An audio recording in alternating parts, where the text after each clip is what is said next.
I've heard talk, including in Congress, that Secretary Dizon and his team have connections with DPWH contractors, and that certain members of Secretary Dizon's teams are, in fact, contractors.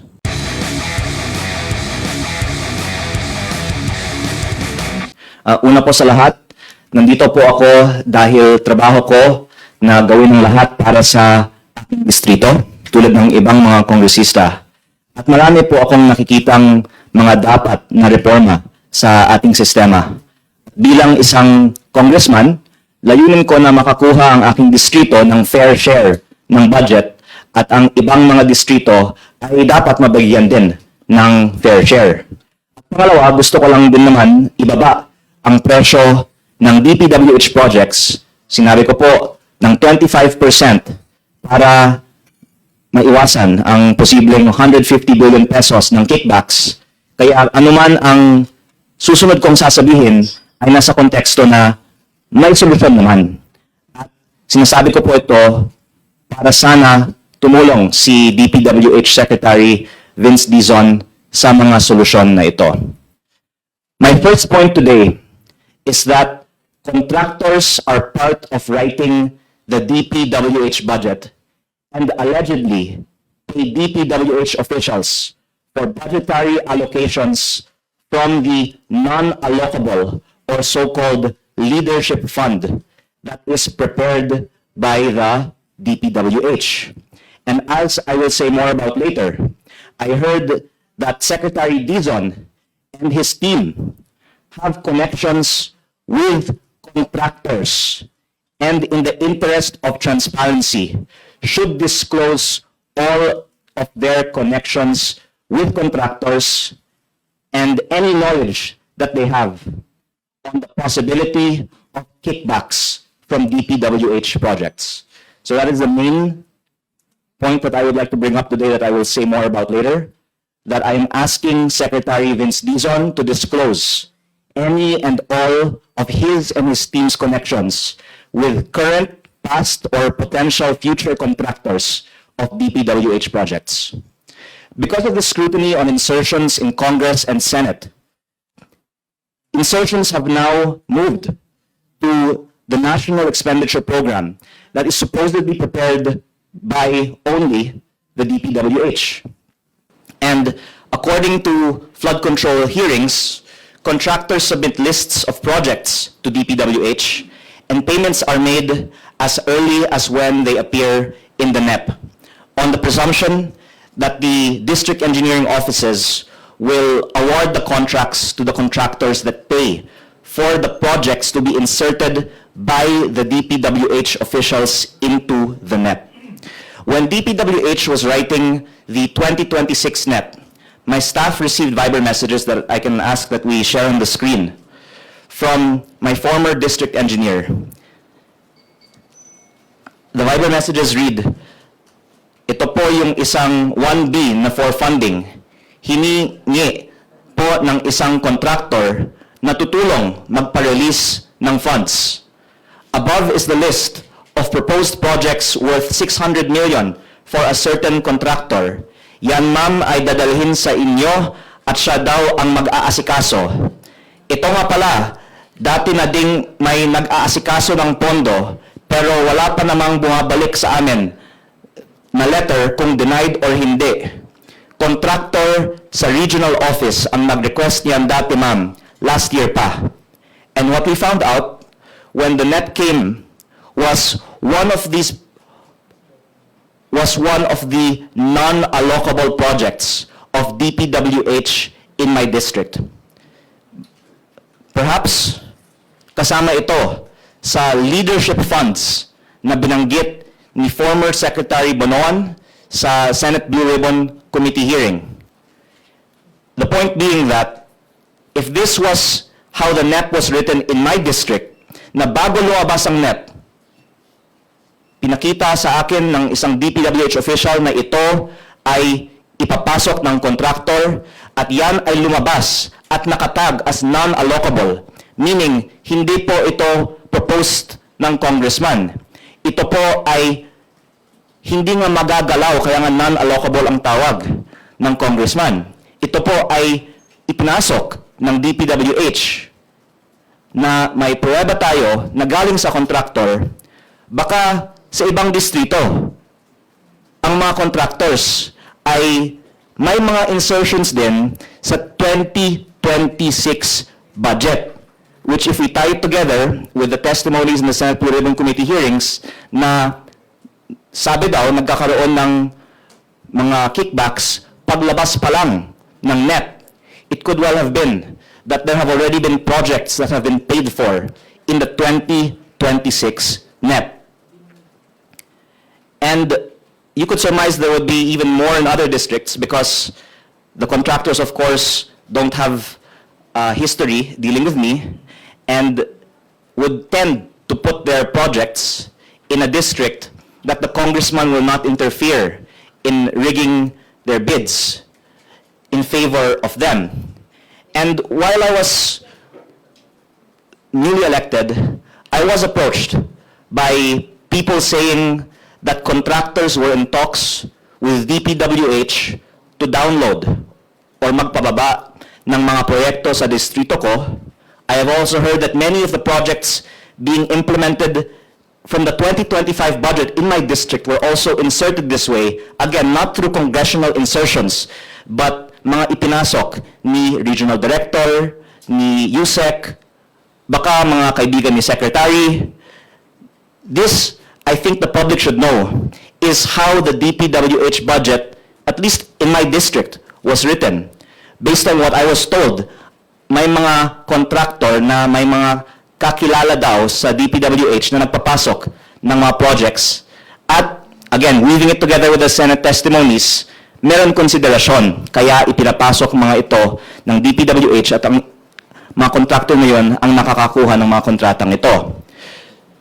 And that it's the officials in DPWH who have been reportedly engaging in these transactions. And that the consequence from a policy standpoint is because my district will not allow rigging of bids, then this portion of the budget, which is non-allocable, which the DPWH can put in districts of their choosing, will not be put in districts like mine, where there is no rigging of bids. And so, the tendency would be for these projects to be parked in the districts where they have the highest confidence that they can earn the most if their objective, which they can disprove, and we would be glad if they could disprove, is to earn from these projects. So this happened in the 2026 NEP that was submitted in July, in the time of Secretary Bonoan. And Secretary Dizon submitted a revised NEP in September of 2025 for 2026. And last Friday, the media asked him what changes he plans to make about the 2026 budget, and if it is safe to say that the 2026 budget is not yet stripped from insertions and leadership funds. And Secretary Dizon said, "My problem with the 2026 budget is it's no longer in our hands. And to be quite frank, I had zero part in that budget at all. I came in, it was already submitted, I was given a week to review it to submit a new budget. For 2027 moving forward, we're definitely going to review all these processes, all these formula, because these cannot continue." And I'm hoping that Secretary Dizon will use the time available to revise the 2026 budget, particularly the projects that can be traced to the non-allocable leadership funds, that he knows what they are because those files are available in DPWH because of the evidence that there has been some undesirable process for how projects were inserted into the DPWH budget with the input of interested contractors. So we have established that contractors insert projects into the DPWH NEP, and the question then is why? What motive would someone have not to touch these projects. I would add further that Secretary Dizon also added many new projects in the NEP, replacing some projects from Secretary Bonoan, and that information on these projects were committed to be shared in congressional budget hearings, but these have not yet been shared. Secretary Dizon said that as I will show in a video later, these projects would be disclosed. But if I can share the... We will give you the copies, Madam Chair, no, of this. No, I don't have them off the bat right now, but we will provide the details to the Honorable Committee po. Yes, I think that will be readily available naman po. Just to make it very clear, breakdown per legislative district for the 2024 General Appropriations Act, the 2025 General Appropriations Act, and the current submission for the 2026 National Expenditure Program per legislative district. We will comply, Madam Chair, according to our staff po. So, first, there were requests by members of Congress for certain budgets to be disclosed. What the past budgets of Secretary Bonoan were, and what the new budget, including that proposed by Secretary Dizon, were. And these are actually derivable from the publicly available data. But for some reason, even after these are publicly committed that they would be shared, they have not yet been shared, and would be very important actually for members of Congress to see if the budget was equitably distributed, and if there is a large allocation in some places, and if we can also see the data on if there was are non-allocable and who is the proponent of those non-allocable projects, then the public could help in scrutinizing if there is some potential interest by some parties for certain projects. And I actually have here the data that was requested by some members of Congress. And again, they have this data. They have given me this data before. Others can also derive this data, and others can also derive it without needing any special processing. So it's curious why they're not sharing at least the data on the budget per legislative district. I believe the Senate budget hearing of DPWH is next Monday, and I don't want to be the one that shares this data. I'm asking that before further deliberations on the DPWH budget, Secretary Dizon will do what he said he would do and share this publicly available derivable data on the budget per legislative district. But that, beyond that, he also share the data on what is allocable and non-allocable in each district's budget. Because as was seen in the slide on the screen earlier, each congressman is told what projects in his district are allocable, meaning he can amend them, and what projects are non-allocable, which, again, I'm putting the spotlight on, is what DPWH has control over and should actually be subject to more scrutiny.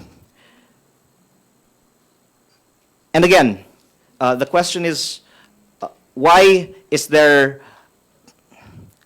lack of a transparency on sharing of this data? Perhaps because when this data is shared, along with who are the proponents for certain projects, then the public will have more leads on potential issues on those given projects. And again, it's an open secret that there is lobbying, or one can say more generously, that there are proposals for the benefit of districts by politicians none of us, of course, will deny this because that's what each elected representative tries to do for their constituents, to try and bring in projects for their district. For some reason, though, the DPWH denies that politicians make proposals that are accepted in the NEP, even though former DPWH officials admit it, but that, at least if we can play this part of the video, the last part of the video. Please, The last part. Madam Appropriations Act and the current submission for the 2026 National Expenditure Program per register. In this last response, there's a denial. According to our staff po, wala po silang alam no, na merong ganong mga proyekto. So again, there has been a denial that politicians submit projects into the NEP, because maybe if they admit it, then they'll have to reveal who is the proponent of these projects in the NEP.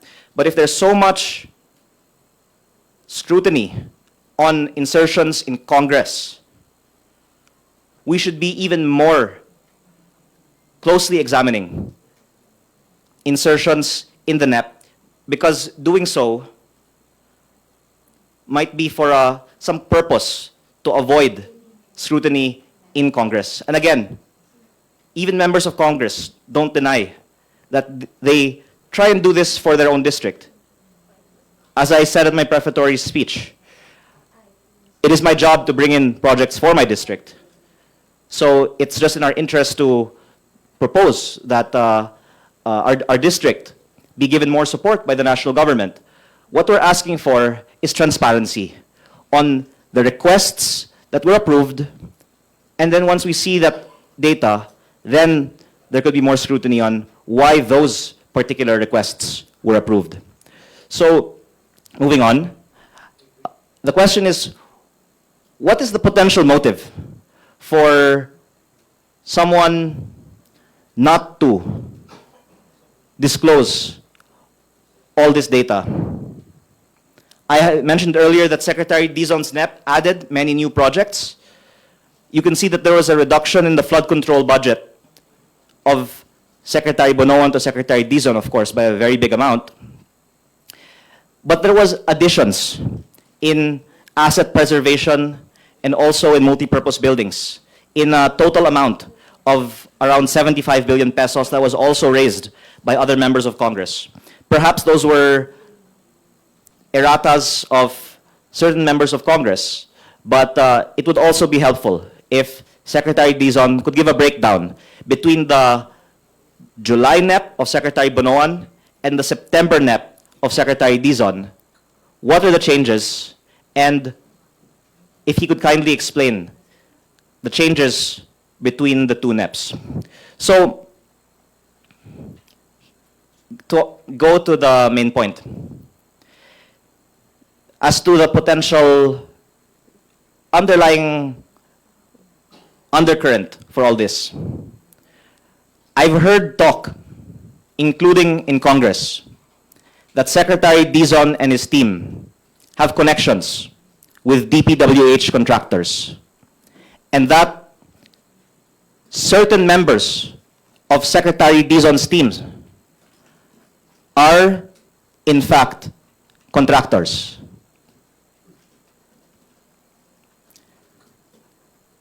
I am not the authority on this subject, but I think that it would be good to give Secretary Dizon the opportunity to explain.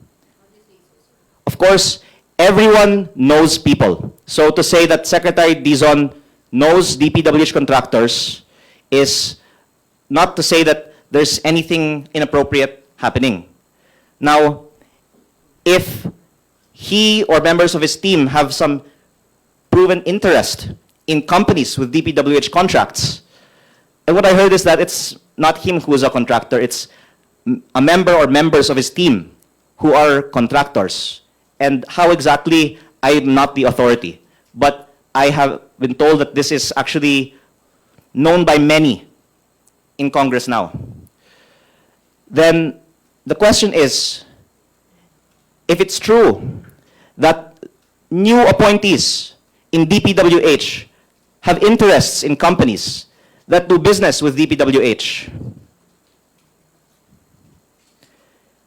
are we sure that there will be no conflict of interest in the awarding of contracts under the new leadership at DPWH? And why then has this not been previously disclosed? Secretary Dizon is very accessible to the media, and I hope then that we can ask him to disclose all of his and his team's connections to DPWH contractors, and if he thinks there are still kickbacks in DPWH, and if he has ever discussed or been offered kickbacks, and if he could share this so that we can all work together to stop the practice of giving kickbacks. Again, you can't avoid knowing people, but if these people have contracts with DPWH, and in fact will win contracts in the months and years to come in DPWH, and that there is a reported history of kickbacks being given in DPWH, then I think it deserves more public scrutiny, especially because there are plans to decrease the projects being bid in the district engineering offices and move